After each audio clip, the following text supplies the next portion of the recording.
I saw your lips moving, but I wasn't sure what you were saying. Okay, good. Let's take some time now to become comfortable and turn our attention inward. This morning, I would invite you to contemplate the magnificence, the majesty, the perfection of the universe. As you begin to relax and feel your breathing, feel your oneness with all life through your breath. We are all connected to the same atmosphere. One life, planet Earth. One life. Feel your feet resting on the floor, the ground, which also connects us. We are all part of this beautiful, glorious planet.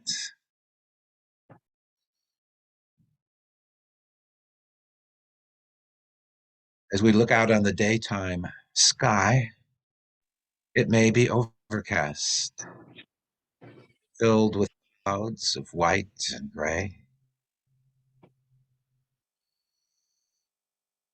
Or it may be clear and sunny, beautiful blue sky, that brilliant orb, heat and light so powerful that we can barely look at it, the sun.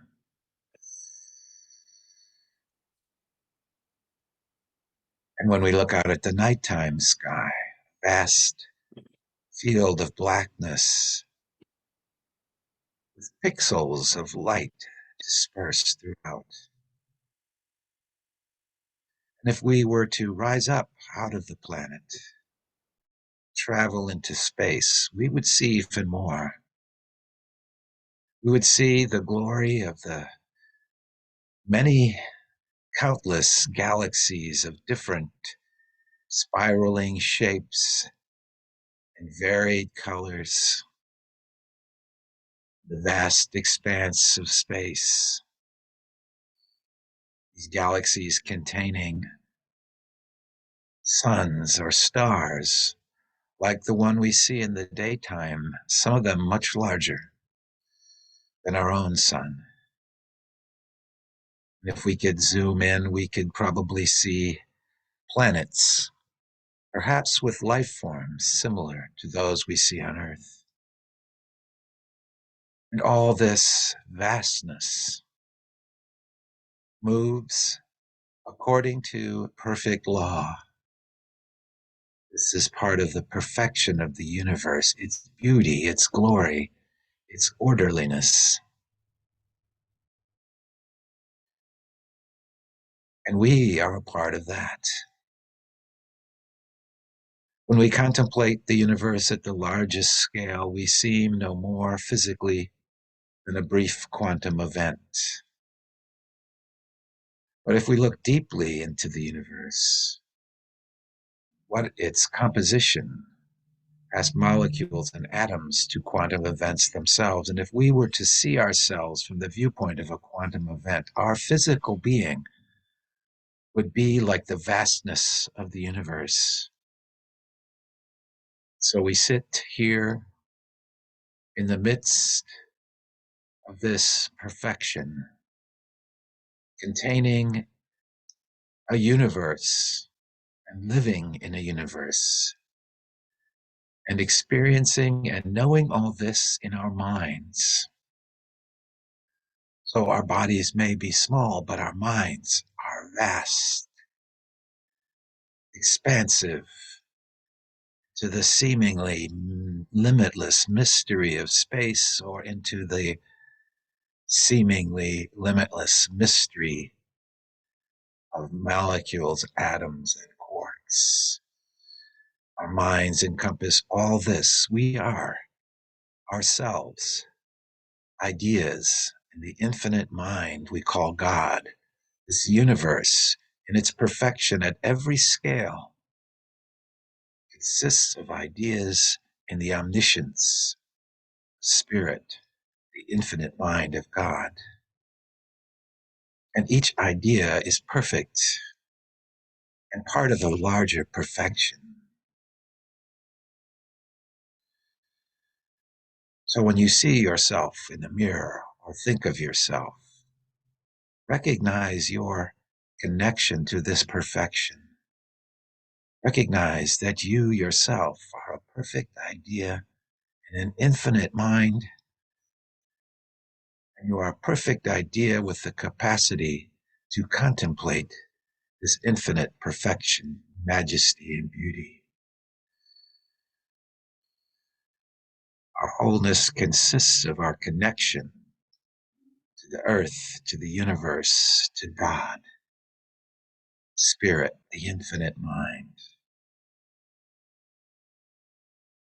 And so as we experience our bodies, let us know that at root and in reality, these bodies are perfect ideas in God mind. Let's hold to this perfection. Let us accept our wholeness and health and harmony and alignment with the cosmic mind. This is faith. And in the realm of ideas, there are infinite possibilities. So we open ourselves to these infinite possibilities. We can experience a limitless flow of abundance into our lives.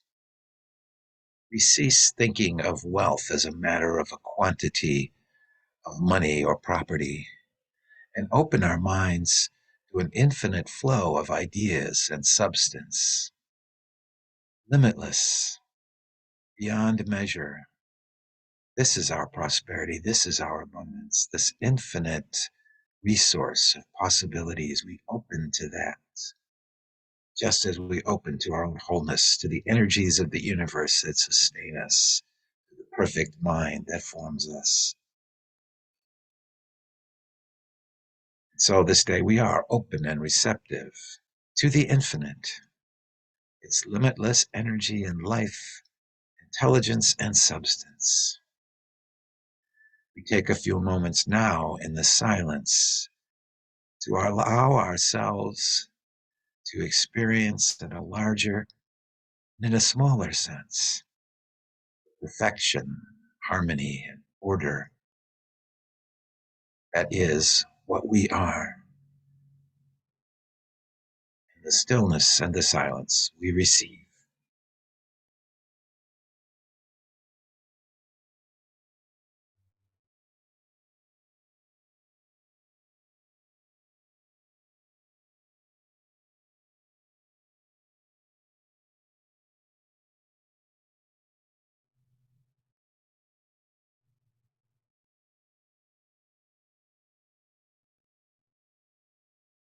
As we close this time of meditation together, we, in our hearts, gratefully acknowledge the infinite source of our being, the infinite possibilities that are expressing in and through us.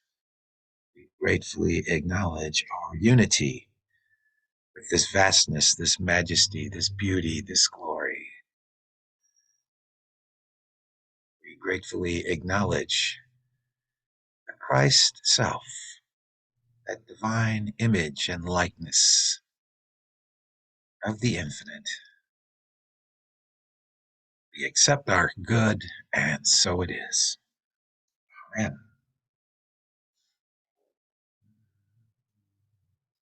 We bring our attention gently back to this time and place. Let us continue in this awareness of the divine presence that is what we are. Today and for the next couple of weeks, I would like to share with you something about my perspective on metaphysics. I understand you've recently had metaphysics classes. My perspective is, I want to say, somewhat expanded from. I don't know if that's the right way to put it. It's a different perspective, at any rate, on metaphysics than maybe what you're accustomed to. in some respects, and in other ways, it's exactly the same as what you have learned about. My background, um, when I graduated from college, uh, I discovered in over a period of time that my greatest interests actually lay in religion and philosophy. So I began to wander library stacks, reading all kinds of books, scanning all kinds of books on religion and philosophy. And my interest in religion eventually led me to unity. My interest in philosophy led me to study philosophy in a formal way in graduate school. So I eventually earned a doctorate through actually three different, over the course of time, through three different institutions.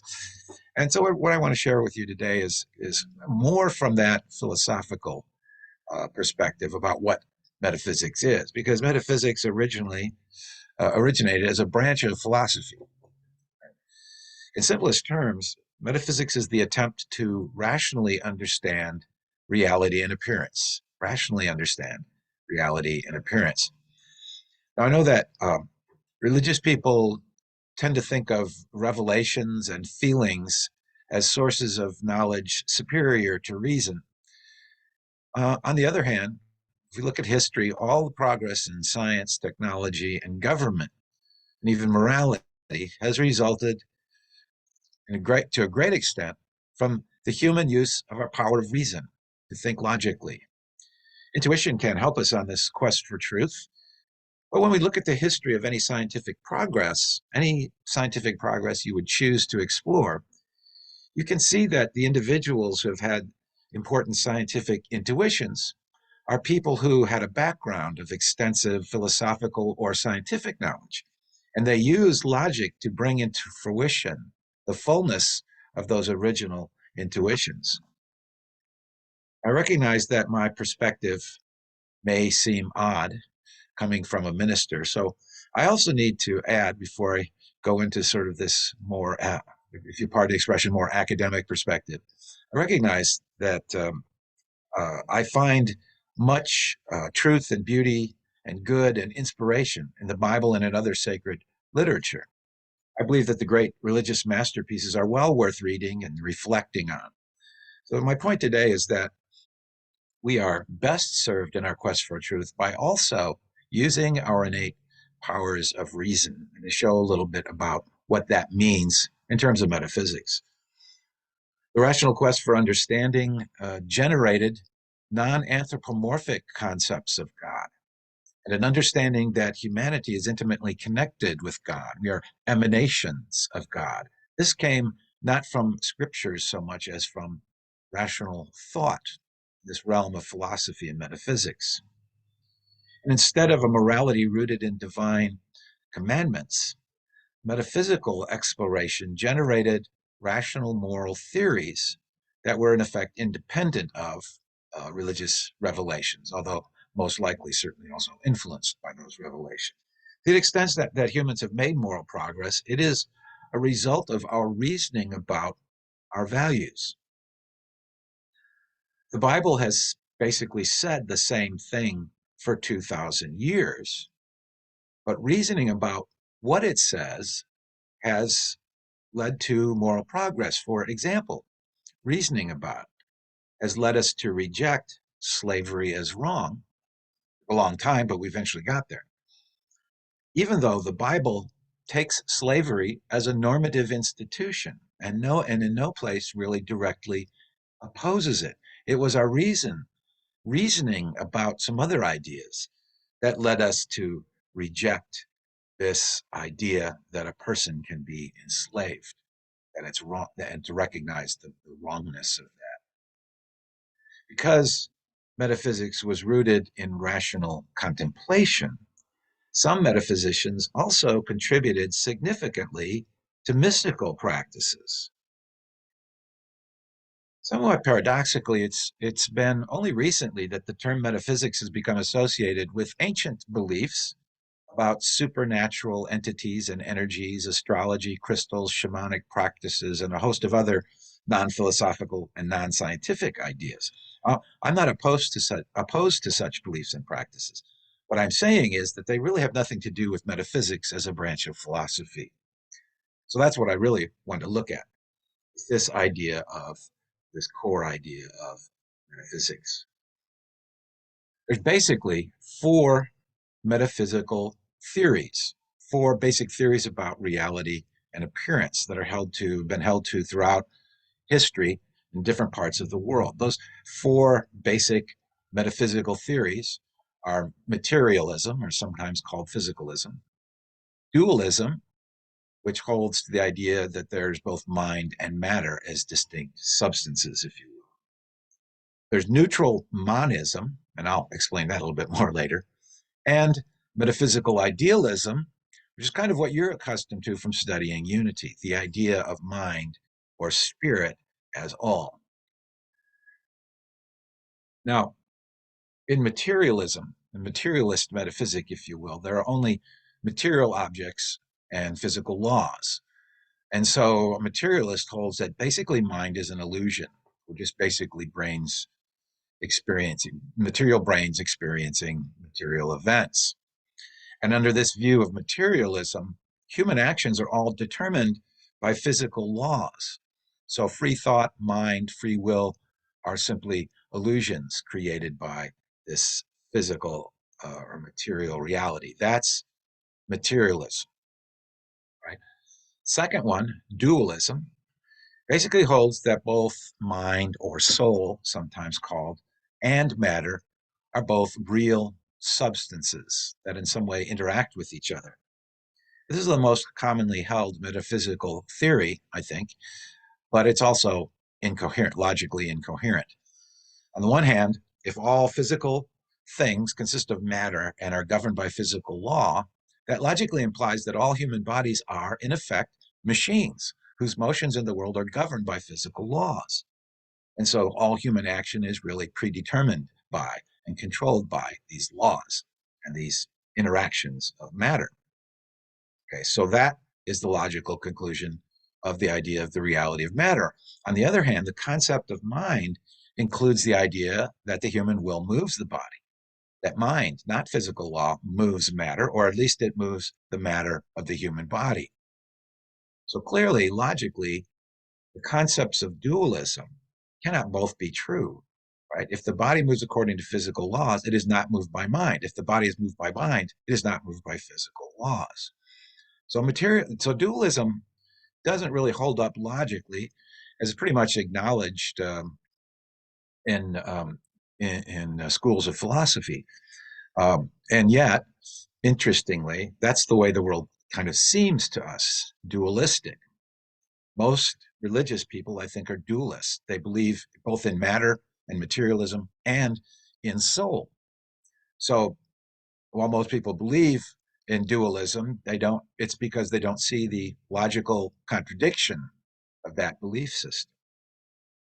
So this leads me to the third type or metaphysical system, which is called neutral monism. Okay. Now, what that basically means is that it's metaphysical systems that reject the ideas that the world is either material or mental, that those are the foundational substances, if you will. Instead, neutral monism holds, as is suggested by its name, that there is some other neutral substance or process that underlies all that we experience as matter and mind, that matter and mind are simply modifications of this underlying third substance. So to get into that just a little bit more, so we kind of get an idea of what that might mean, the philosopher Spinoza in the 1600s produced an example of what's basically a neutral monism. See, he reasoned using the geometric method of reasoning that the terms substance, God, and nature are synonymous. They basically mean the same thing. And so he regarded what we experience as mind and matter as different attributes of this God substance nature, different attributes rather than different substances, so that neither mind nor matter is foundational, but actually a kind of modification of God substance, of the infinite substance. So basically, when we talk about mental experiences and we talk about experiences of the world, we're just experiencing substance, nature, God in two different ways. Interestingly, Albert Einstein said frequently that he believed in the God of Spinoza. So Einstein, at least, and some others sort of adopted Spinoza's neutral monism. Another example that's fairly famous is process metaphysics, developed by Alfred North Whitehead. You've probably heard of process metaphysics or process theology. And this is also an example of neutral monism. Whitehead describes the universe as a process, as you would expect, as in effect as a what he calls a dipolar experience, two-poled experience. So there's actual occasions of experiences, which are um, uh, the mental pole, and actual entities, which are the physical pole, but it's the same thing experienced in two different ways, much as what we find in Spinoza. So in this philosophy, the concept of process or change replaces the concept of substance. Now, this may sound unfamiliar to you, but I would point out that um, Charles Fillmore sometimes sounds like a process theologian. Charles Fillmore sometimes speaks of God, or writes of God as pure potentiality. And at other times, he speaks of God as evolving the universe, as evolving the universe. So you may have come across this if you've read enough Charles Fillmore, where sometimes he talks about God as this potentiality, and sometimes he talks about God in terms of process. So, for example, in Mysteries of Genesis, Charles wrote that evolution is the working out in manifestation of what mind has involved. Whatever mind commands to be brought forth will be brought forth by and through the law of evolution inherent in being. So Charles saw there's this law of evolution that is part of what God is and how God manifests, if you will, the universe. So he's got kind of both sides of the Whitehead's idea of God, that on one side there is this what Whitehead called the primordial nature of God, which is pure potentiality that informs the creation of the universe.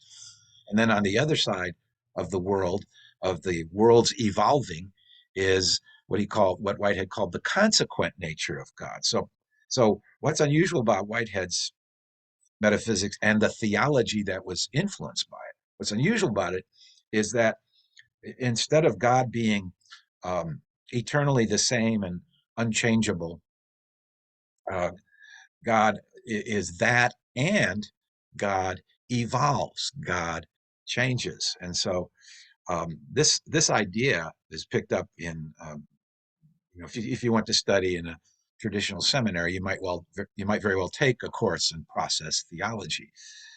So it's been influential. In fact, there's a New Thought writer and thinker named Alan Anderson. I don't know if any of you have ever heard of Alan Anderson. He wrote a number of articles for actually over the years for Unity Magazine, as well as a number of books. Alan Anderson is a New Thought professor, I guess you would say, and theologian who believed that and uh, described how he thought process metaphysics fits with New Thought ideas.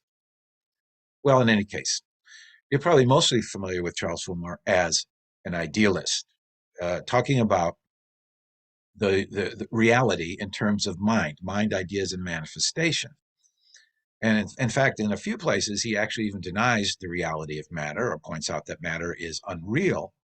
And so the best interpretation of his idea of evolving manifestation in Charles Fillmore's metaphysics is that manifestation itself is also mind rather than matter. It's a phase, if you will, of mind in a phase of God. So idealist metaphysics is a system that's been accepted by many of the greatest thinkers and philosophers in human history. Not only philosophers, but also recently, many of our great physicists and mathematicians. I'm pretty much persuaded that idealism is more logically coherent and compatible with the new physics than any of the other systems. A consequence of idealism is that what we sense as the external world consists of ideas, not matter. Okay. Now, this doesn't imply that our experiences are illusions, although some idealists have come to that conclusion. What it really means is that reality consists of ideas, mental states, mental events, rather than of material objects. Idealism also implies that we affect our experience with our minds, by our thoughts, by our imaginings, and especially by where we focus our mental attention. None of the other metaphysical systems that I've talked about can adequately account for the fact of our immediate subjective experience of ourselves and the world, the actual experiences that we are having. For example, materialism can say the brain does this and that. These things happen in the brain and this and that, but they can't really see inside. Okay, but how are we actually experiencing that? The other systems can't really account well for the fact that we affect our bodies and experience with our minds, which is something that we know about in unity. So we go through the history of philosophy. Don't panic. I'm not going to do the whole history of philosophy here. But examples: Pythagoras, Socrates, and Plato all held to metaphysical idealism. Okay, this uh, this philosophy that reality consists of, at base, mind and ideas. In what's called the philosophy of mathematics, which is an attempt to understand the nature of mathematics and so on, they are Pythagoras, Socrates, and Plato were mathematical realists. Basically, what this means is they held that a theory of mathematical truths, that mathematical truths are eternal realities discovered by humans rather than invented by humans. So you might be surprised to know this, many modern philosophers of mathematics are mathematical realists, and so also consequently mathematical idealists. A noteworthy modern mathematical realist was Kurt Gödel, who is generally regarded as the greatest mathematician and logician of the modern era. He was a friend and admired colleague of Albert Einstein. I won't go here into the case that he made for mathematical realism. The important point is that mathematical realism implies that mind, not matter, is the foundation of reality, that what we are experiencing are ideas, and those ideas conform to mathematics, for lack of a better way of putting it. If there are infinite mathematical ideas, and if they are real, then there must also be an infinite mind that contains and processes those realities.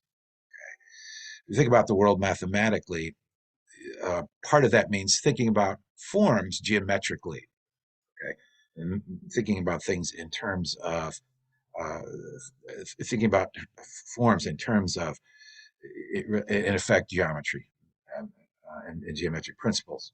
All right. Anyway, the Neoplatonic philosopher Plotinus described his own mystical experiences. He was a mathematical idealist, or I'm sorry, metaphysical idealist, a mathematical realist, and he had mystical experiences that he described and helped others attain. And he had significant influence on Western philosophy, theology, and metaphysics, as well as on Christian and Islamic mysticism. So those early Greek and Italian and Egyptian idealist metaphysicians practiced contemplation of the good and of virtues as a path to transformation and enlightenment. They weren't just thinking about the universe abstractly, they wanted to be transformed. They wanted to understand and experience the ultimate. So most of them, the early ones especially, believe that the soul is on a journey that courses through many lifetimes to ascend into the realm of the good, to ascend, in effect, to a mystical union with the infinite one. Hence, those idealist philosophers had what we generally regard as religious and spiritual beliefs and practices.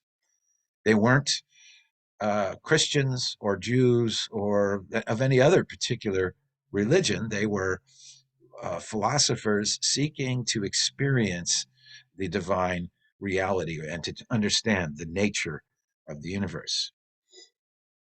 Now, in more modern times, there are a number of examples also of idealist metaphysics and metaphysicians. One of my favorites is Bishop George Berkeley, who lived in the 18th century. I think he gave perhaps the best argument for idealist metaphysics. He laid out a logical case for the proposition that the only experience we have or can have is a perception of ideas, that there's no rational basis for inferring a material world external to the mind, a world that is somehow copied or represented by our ideas. He argued that there must be perceivers of ideas, and he called those perceivers of ideas spirit. So our real nature is spirit perceiving ideas in mind, according to Berkeley's philosophy. He also made the case that there must be a universal spirit perceiving and generating all ideas in a universal mind. And he regarded this as a logical proof of the existence of God. Now, after Berkeley, other philosophers tried to figure out a way to get around his denial of a material world. And what they basically concluded was, well, we can't really do that, right? We can't really do that logically. And as a matter of fact, some of our greatest scientists have inferred and stated that Berkeley basically had it right. These scientists have recognized that relativity theory and quantum mechanics have one thing in common. While they haven't figured out a way yet to unify those two theories or those two realms, they recognize there's one thing they both have in common. The theories indicate that physical events are relative to observers. In fact, physical events require observers to even happen. And so, great astrophysicists like Sir Arthur Eddington, Sir James Jeans, and quantum physicists, uh, Werner Heisenberg and Erwin Schrödinger, who was famous for his cat. You've probably heard of that, Schrödinger's cat, and others. Other of our leading physicists have concluded that from what we know about the universe, it is more like a great thought or a great mind than it is like a machine. They've dropped the old machine analogy for an analogy of, or even a reality of mind. In fact, Schrodinger and others have argued that ultimately there can really be only one mind and only one self. Many physicists have also noted that there is some affinity between the scientific model of the universe and ideas found in Eastern philosophy. So many of you are probably interested in Eastern religions, which have a philosophical dimension, just as Western religions do. One of the most philosophical of Hindu writings in the early stages were the Upanishads, the Upanishads is actually a collection of books that were written over the course of hundreds of years, some as early as the era of Pythagoras and some hundreds of years later. But the Upanishads generally reflect idealist metaphysics combined with mysticism. Their main focus is mysticism. Upanishads have in common, regardless of when they were written or who wrote them, they have in common the basic idea that Brahman, or which is their word for God, that Brahman is the ultimate and only reality. In fact, they sometimes say that what we think of as the material world is Maya, meaning illusion, but it also can mean play. But all agree that the ultimate reality can be described as pure unitary consciousness. That's a phrase that you actually find in the Upanishads. Pure unitary consciousness, and the one without a second. So again, one universal, unified consciousness. And this, they also use the word self for this ultimate reality.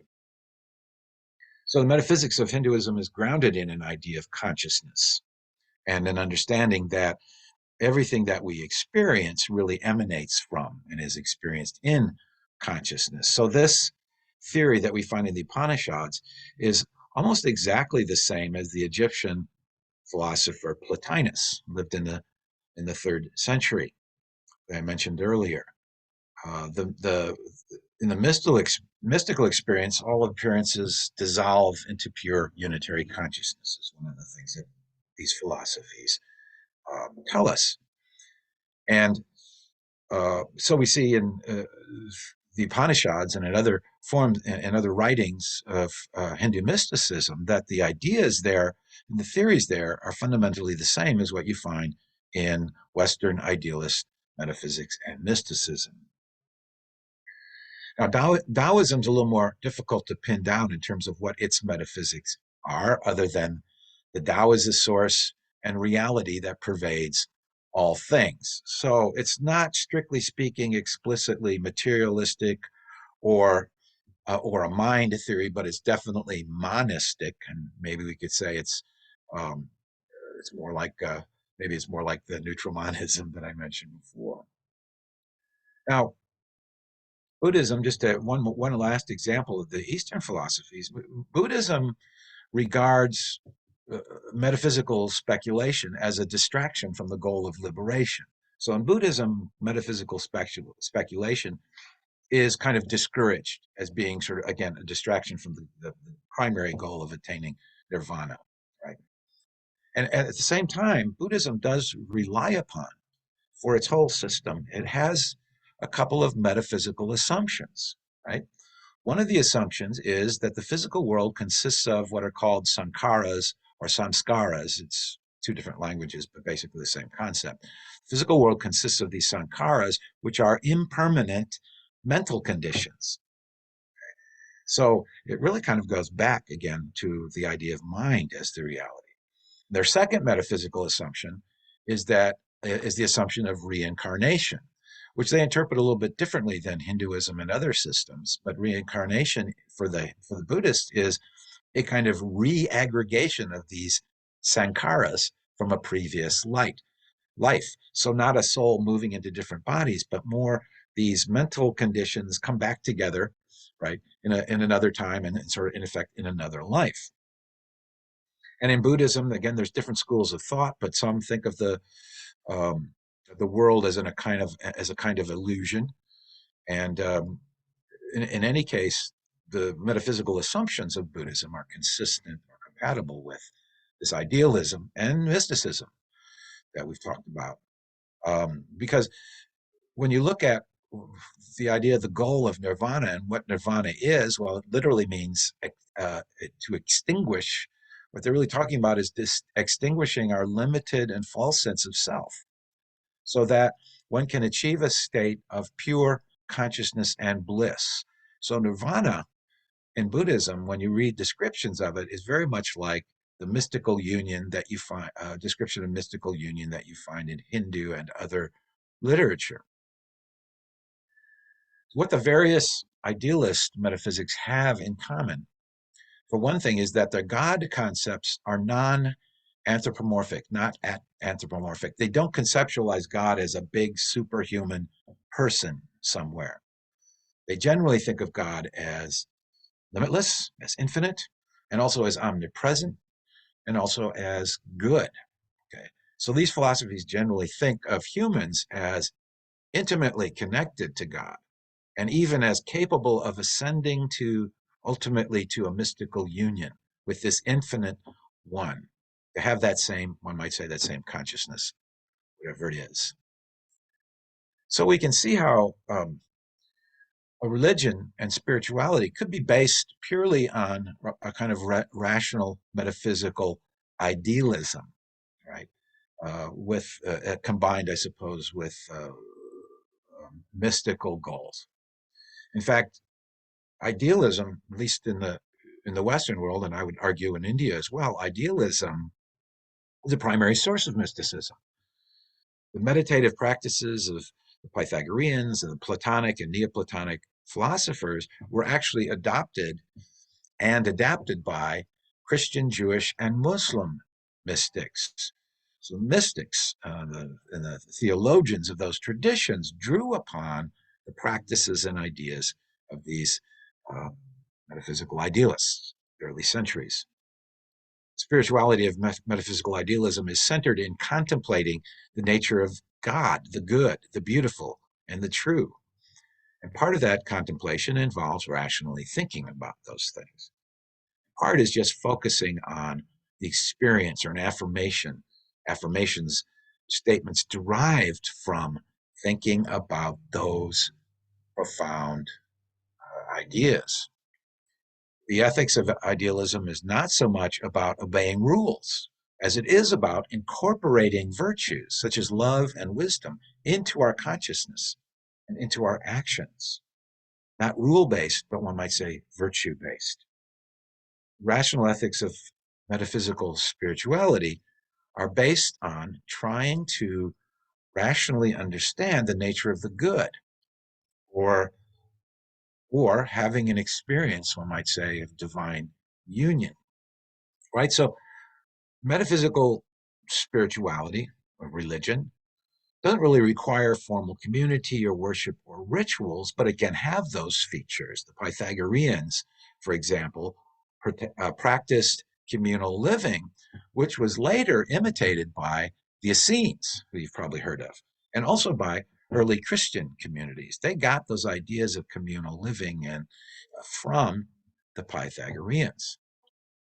And now, later in history, New Thought, Christian Science, and Unity are modern examples of a metaphysical spirituality that has the features of community, organized structure, worship.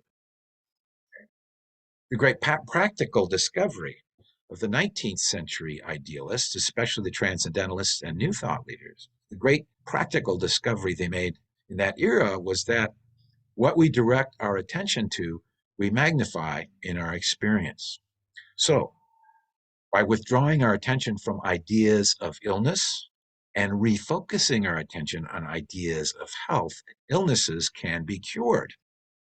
Were cured, are cured through that relatively simple mental practice, withdrawing attention from ideas of illness and refocusing on ideas of health. And likewise, by withdrawing our attention from ideas of lack and refocusing on ideas of abundance, we can experience an increased flow of supply. What is so powerful about this discovery is it counteracts the very human and very common tendency to focus on what we don't want, or to focus on what we think we lack. So if we focus on the truth as conceived by metaphysical idealism and mysticism, we focus on the truth, we will experience the limitless good of infinite mind. Our attention will be withdrawn from discord and lack and refocused on infinity and health and life. So, all ideas in infinite mind are perfect. They'd have to be. How could an infinite mind be anything less than perfect or have anything less than perfect ideas? And remember, most of these ideas can be conceptualized as in mathematical terms. So all ideas in infinite mind are perfect. Second premise is that we are ideas in infinite mind. That's what we are, ultimately. We are ideas in infinite mind. Therefore, we are perfect. Now, the people who know me may find it hard to believe that I am perfect.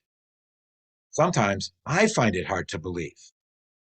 But that's the only logical conclusion I can draw from the nature of reality as I understand it through the lens of metaphysical idealism and mysticism.